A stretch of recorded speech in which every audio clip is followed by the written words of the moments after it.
para sa ating context, inaanyayahan sa unahan si Sister Bessie upang ibigay ang ugnayan ng first reading, Salmo, second reading at ng Gospel. Sister, para naman sa aking trivia na sasabihin sa atin, ano yung sinasabi ng mga santo about sa Eucharist? Tinatawagan ang napakapogi nating Brother Saj. At syempre, magpapatayo ba ang patikan na sa Bible study? Patikan na para sa catechism. Ano ba ang Corpus Christi? Tinatawagan si Brother Jackson.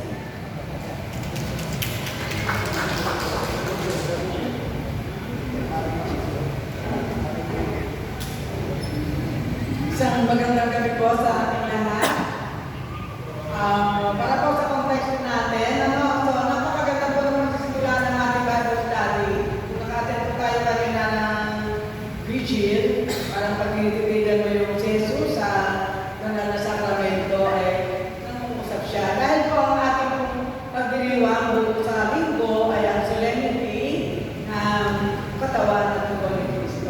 Tinatawag natin Corpus Christi. So titingnan po natin ang biblical na lang ito. Sa una po natin, yung slide 1, makikita po natin ang ating po mga pagbasa, yung solemnity of the body and blood of Christ, yung biblical journey, no, yung paglalakbay, paano sa biblical. So, makikita po natin sa unang pagbasa mula sa lahat ng Deuteronomio, chapter 8, 2-3, 14b hanggang 16a. So, yun po yung sa unang pagbasa natin, maalala ninyo ang kwento na to, yung nagpadala si Jesus ng mana sa lumang tipan, ito yung mana.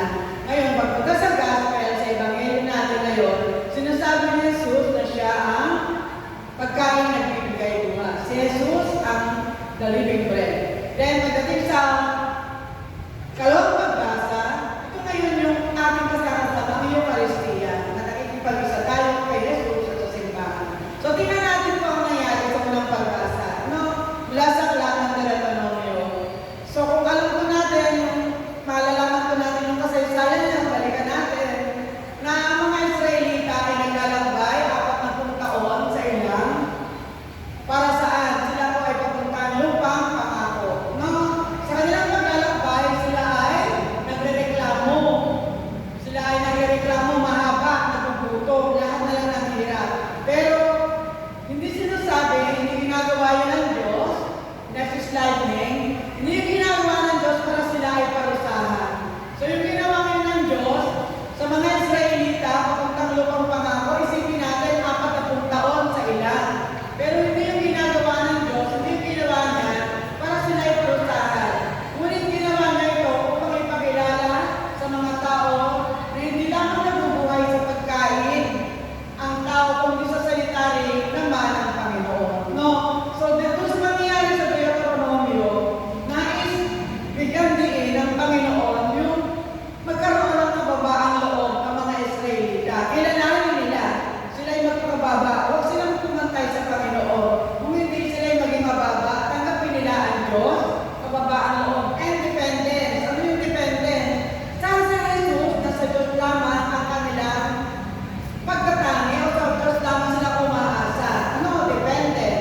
At ang kanilang pagiging masunurin sa Diyos, obedience. Kasi sinasabi doon na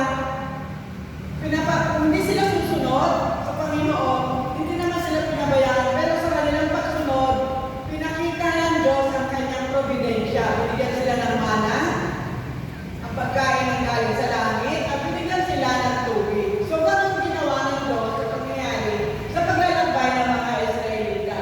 Ang Diyos ay nagbigay ng mana sa mga Israelita na naglalakbay upang hindi sila mapahamak sa disyerto.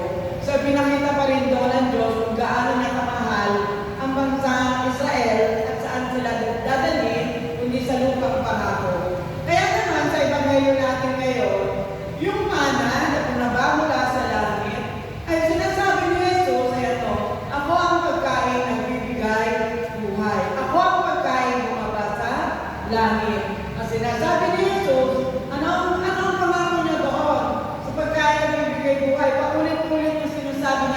Ebanghelyo natin kung titignan natin na ang hindi magkakaroon ng buhay kung hindi sila kakain ng kanyang laman at iinom ng kanyang dugo. Diba? Ano ang kanyang pangako? Kung yun ay kakain at iinom ng kanyang dugo, magkakaroon tayo ng buhay na walang hanggan. Ano pa? Siya kung kakain ng kanyang laman at iinom ng kanyang dugo, ay mananahan sa akin at ako sa kanya. Ibig sabihin, ang Diyos ang laging sumasa atin. Tayo naman, laging kalapit, laging kaisa sa kanya. So kaya nga po natin, kung titignan natin ang kaugnayan, noong lumang tipan, kasaysayan sa disyerto, at sa bagong tipan, ang buhay natin ay isang paglalakbay.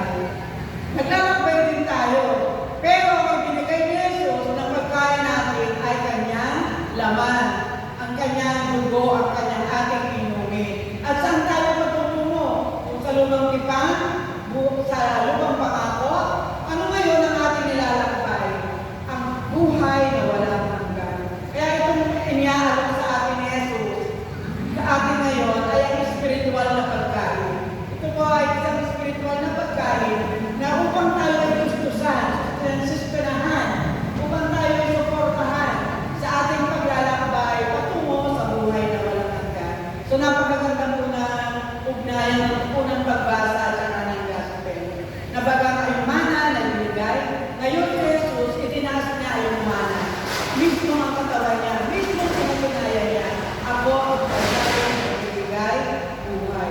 At sa Ebanghelyo at sa ikalawang pagbasa, makikita natin, sinasabi ni San Pablo, hindi niyo ba alam na ang inyong pag-inom sa kopa at ang pagkain ng aking laman, ay kayo ay nakikipag-isa sa akin, nakikipag-isa tayo sa simbahan.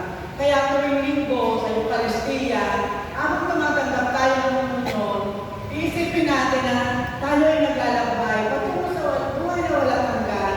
Ang bago natin ay ang kanyang katawan. At habang tinatanggap natin siya, tayo ay nagkakaisa sa bawat isa. Nagkakaisa tayo bilang isang simbahan. Yun ang sinasabi ni San Pablo. So next slide. Then sinasabi doon sa Salmong Tugunan, so dalawa lang yung dalawang verse lang po yung ating second reading para sa linggo. Verse 16 at verse 17. Na sinasabi, nakikipag-isa tayo kay Kristo at nakikipag-isa tayo sa buong simbahan. Kaya nga, sa Salmong Tugunan ay sinasabi, purihin mo Jerusalem, ang Panginoong purihin. Bakit? Kasi pag pinupuri nila ang Israel, ang paglalaan sa Jerusalem at pisikal na pagsuporta sa kanyang bayan gamit ang pinakamahal na trigo. Alin ang pinakamahal na trigo? Tinapay, Jesus. Kaya nagpupuri, ito'y awit ng isang pagpupuri. Kaya nga po, sinasabi natin yung miracle, yung next slide, hindi tayo masahin dito maliit. Yan, tapos sinasabi na, pinapaalala sa atin, it reminds us that both the desert miracles and Eucharist are not just ways to consume. Hindi lang basta regalo para ating konsumahin, kainin. But, ito po ay isang paraan, means to an end. Isang paraan sa isang purpose. Ano yung purpose natin? A deep living relationship with God.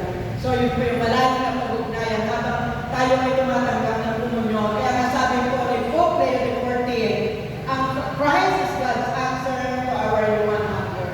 Sa yung si Kristo ang tugon, ang sagot sa ating kagutuman. So, bilang naglalakbay, katulad ng mga Israelita, nakaranas sila ng gutom, ng pagod, tayo din sa buhay espiritual, marami tayong pakikibaka, maraming kasalanan na mga istukso, mga malapit sa atin, pero ang sagot doon ay ang tunay na relationship sa Diyos. Kaya sinasabi din po ni Pope Benedict XVI, the Eucharist is Jesus Himself. Kaya nga, ang Eucharistia ay mismo si Jesus, who gives Himself entirely to us and invite us to abide in Him. Through communion with His body and blood, we become ever more united to Him, ito yung sinasabi ni San Pablo, and receive in advance a share in eternal life. No? So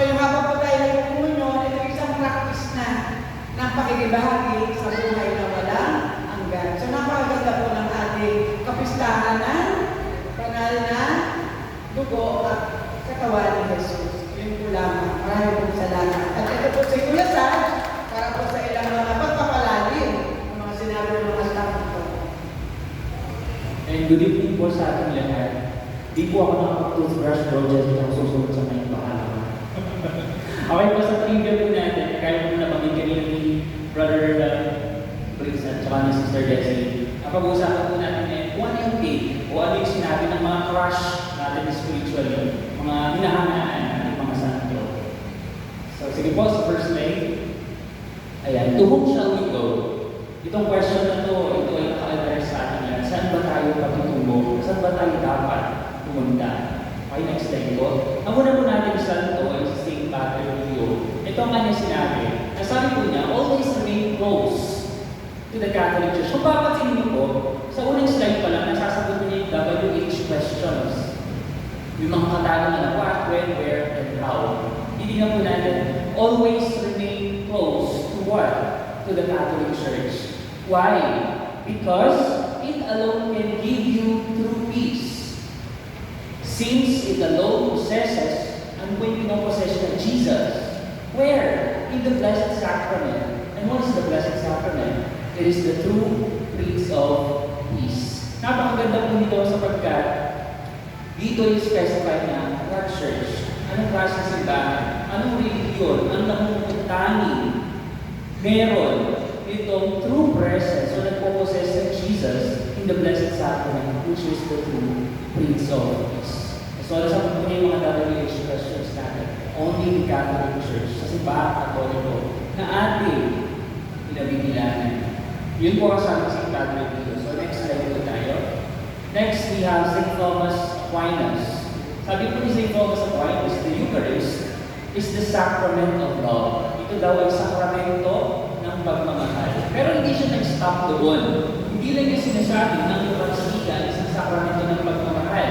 And expand pa niya ito. So aside from being the sacrament of love, it also signifies love. Ibig sabihin ito ay nangangahulugan din o sinyales ng pagmamahal. Una, ito ay sakramento ng pagmamahal. Ikalawa, ito ang sinyales o nangangahulugan ng pagmamahal. At ikatlo, it produces love. Ito ay nagdudulot ng pagmamahal. So kapag kinukonsumo mo itong Eucharist, o itong katawan ng Kristo, it's given and it's expected na kung ito ay nagdudulot ng pagmamahal, dapat ito ay nagre-reflect din sa atin. And nag-end na siya dito sa saying na the Eucharist is the consummation. Ibig sabihin ng consummation is the climax sa story, it's the summary. Ito yung entirety, ito yung kabuuan. Kabuuan ng of the whole spiritual life. Kung tayo ay Katoliko at hindi natin kinikilala si Kristo sa banal na Eucharistia, hindi natin kinikilala na ang narito ay tunay na katawan ng Kristo, ibig sabihin, we don't have the whole spiritual life. May kulang. Maaaring may setting, maaaring may character, pero wala yung climax ng ating spiritual life. Okay, next po. Ang susunod po natin sa Lord na Julago, si Saint Ignatius of Antioch. Ang sabi po niya, they abstain from the Eucharist and from prayer. They abstain, hindi nila ginagawa, tinatanggihan nila yung Eucharistia at pananalangin because they do not confess that the Eucharist is the flesh of our Savior, Jesus Christ. So, tinutukoy po niya dito, naka-address po sa mga tao, may pagdududa or walang paniniwala na ang Eucharistia, wala na yung Eucharistia, yung totoong flesh, laman at tubo ng ating Panginoong Jesus. Pero meron po siyang sinabi, hindi lang siya nag-end dito sa mga tao, meron din siyang warning na, ano po yung warning na, flesh which to suffer for our sins and which the Father in His goodness raised up again. They who deny the gift of God are perishing in their disputes. Silang tinatanggi, silang mga hindi naniniwala, they are perishing in their disputes. Ibig sabihin, meron dito napaka-dangerous o mapahamahan na naghihintay sa mga taong nagdedemay, sa mga taong hindi kinikilala in just look at the Eucharist as a mere symbol or symbol lang. Okay po. Next slide. Ayan. According naman kay Saint Cyril of Jerusalem, since Christ Himself has said, "This is my body," who shall dare to doubt that it is His body? Lahat po tayo ay naniniwala na kapag ang isang salita ay nagmula mismo sa bibig ng ating Diyos at mawawasan naman natin sa ating banal na kasulatan, sinabi niya, "This is my body." Wala siya sinabi, "This is the symbol of my body." So sabi ni Saint Cyril, kung mismo ito ay nanggaling sa bibig ng ating Panginoon Jesus, sino pa ba ang magdududa? Sino pa ba ang mag-abolish, magde-demolish, o magre-restructure, o magre-rephrase, magbibigay ng ibang kahulugan ito? So, sinasabi ni Saint Cyril, be mindful. Si Kristo na mismo ang nagsabi, "This is my body." It's non-negotiable with you. Wala na nakahapa, wala na dapat magdudaba. Okay, next slide po. Ayan. Saint Carlo of Montes. Meron pong Saint Carlo of Montes, kilala siya sa mga website, kaya nga siya yung first saint na very techy, very magaling sa technology. Meron siyang website, The Eucharistic Miracles of the World. Itong website niya ito ay hindi lamang basta mga Eucharistic miracles. Ito yung mga talagang pinapurbakan ng mga Eucharistic miracles. At lahat yung iba niya pinocompile. At ang sabi niya, "The Eucharist is my highway to heaven." Napakaganda po. The Eucharist is my highway to heaven. Napakasimple, napaka-clear.